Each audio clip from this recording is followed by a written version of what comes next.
গণভোটের জন্য আলাদা তারিখ দাবি করে জামায়াতের নায়েবে আমির ডাক্তার সৈয়দ আব্দুল্লাহ মোহাম্মদ তাহের বলেছেন, সরকার একটি বিশেষ দলকে ক্ষমতায় আনার জন্য যেন তেন নির্বাচন দিতে চায়।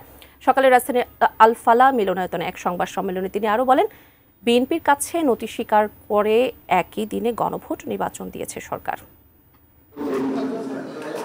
জামায়াতে ইসলামী সহ আন্দোলনরত ৮ দল প্রধান উপদেষ্টার ভাষণের প্রতিক্রিয়া জানাতে যৌথ সংবাদ সম্মেলন করে।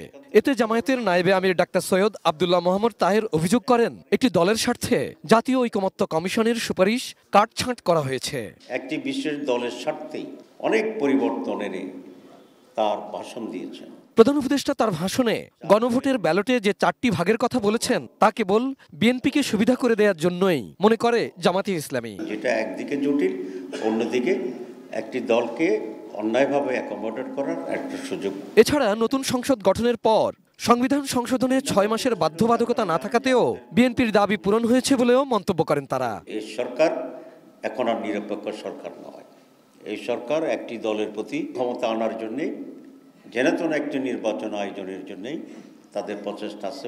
জামায়াত সহ 8 দলের নেতাদের অভিযোগ, নির্বাচন না করার অপচেষ্টায় 3 জন উপদেষ্টা সরকারকে বিভ্রান্ত করছেন। টানা তৃতীয়বার অর্জন করেছে দেশের সেরা সুপার ব্র্যান্ড স্বীকৃতি বসুন্ধরা টিস্যু। আরেকটি নির্বাচনের মহড়া চলছে কিনা, আরেকটি পরিকল্পিত এবং পূর্ব নির্ধারিত নির্বাচনের আয়ের ভিত্তিতে নির্বাচন অনুষ্ঠিত হচ্ছে কিনা, এ ব্যাপারে আমাদের মনে এবং জনগণের মনে আশঙ্কা তৈরি হচ্ছে। অবাধ ও সুষ্ঠু নির্বাচনের জন্য 8 দল 3টি দাবি তুলে ধরেছে। অনতি বিলম্বে আলাদাভাবে গণভোট করার তারিখ উনি ঘোষণা করবেন, এটা আমরা আশা করি। কমপক্ষে 3 জন উপদেষ্টা আছে যারা ওনাকে মিসগাইড করতেছে,